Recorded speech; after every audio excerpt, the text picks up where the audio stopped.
वहीं किसान आंदोलन को लेकर सीएम गहलोत ने बीजेपी पर हमला बोला। सीएम ने दिल्ली में हुई हिंसा का ठीकरा बीजेपी पर फोड़ते हुए कहा कि आंदोलन में उपद्रवी कैसे घुस गए, इसकी जांच होनी चाहिए। साथ ही कहा कि पीएम मोदी को हट छोड़कर किसानों से बात करनी चाहिए। और 26 जनवरी जो कुछ भी हुआ उनको कोई सपोर्ट नहीं कर सकता, उनको कंडेम करते हैं, क्योंकि लोकतंत्र में हिंसा का कोई स्थान नहीं होता है। और जिस प्रकार से एंटी सोशल एलिमेंट ने जो तमाशा किया लाल किले पे और सब जगह, उसकी सबने गौर निंदा करी है। और हम चाहेंगे कि शांति के साथ में अपनी बात रखे किसान। पूरा देश के किसान उनके साथ में हैं, चाहे वो राजस्थान का हो चाहे उड़ीसा का हो। देखिए, पूरा जो कुछ भी हरकतें हो रही है इसमें बीजेपी का नाम आ रहा है, बीजेपी के इशारे पे हो रहा है, क्योंकि स्थिति ऐसी बन गई है। कौन क्या कर रहा है वो तो दूसरी बात है, परंतु स्थिति ऐसी बन चुकी है, अविश्वास इतना पैदा हो चुका है। उसके अंदर आरोप जो लग रहे हैं जिस रूप में कल गए, उनको जाके आपस में भिड़ने की जरूरत नहीं थी। ये काम पुलिस का है, सरकार का, वो क्या फैसला करती है, क्या वार्ता करती है किसानों से।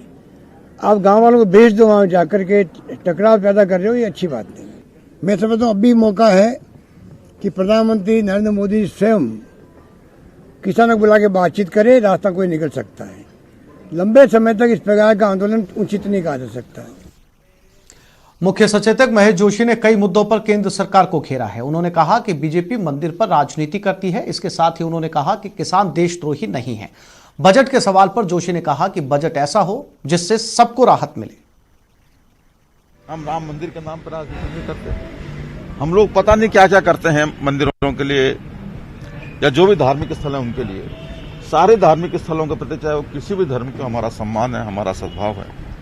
इसलिए हमें राम भक्ति भारतीय जनता पार्टी से या जिन लोगों के हाथ में मंदिर आंदोलन है उनसे सीखने की आवश्यकता नहीं। किसान आंदोलन में सुनियोजित तरीके से हिंसा डाली गई है, उसमें घुसेड़ी गई है हिंसा को। एक किसान भोला है, समझ नहीं पाया, और आज बहुत अजीब स्थिति है कि देश की जमीन का मालिक जो भूखा रहकर, प्यासा रहकर, अपने खून पसीना बहाकर देश का पेट पालता है, उसे देशद्रोही कहा जा रहा है। केंद्रीय बजट के बारे में मैं आग्रह करता हूं, मांग करता हूं कि केंद्र का बजट राहत देने वाला हो। पिछला लगभग पूरा साल पूरे देश ने कोरोना काल के रूप में, लॉकडाउन के रूप में, उस रूप में काटा है। लोगों को अधिक से अधिक राहत मिलनी चाहिए, सीधी राहत मिलनी चाहिए। लोगों की जेब पर असर नहीं पड़े।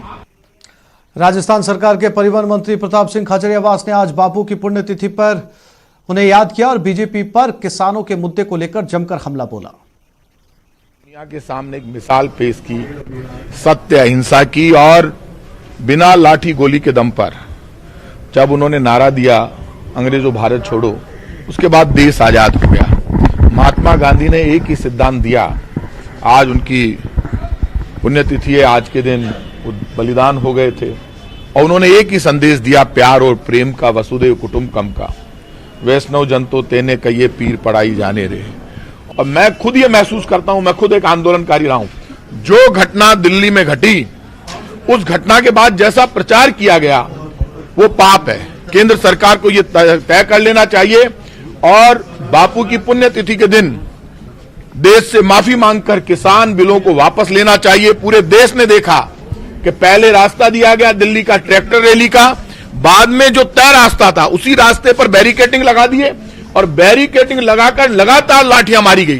ट्रैक्टर चलते हुए ट्रैक्टरों पर पिटाई की गई किसानों की। लाल किला इस देश की आन बान और शान का प्रतीक है, और यहां पर हिंदुस्तान की जनता का अधिकार है। खाली जगह थी, आंदोलनकारी घुस गए, लेकिन क्या लेकर घुसे? तिरंगा लेकर।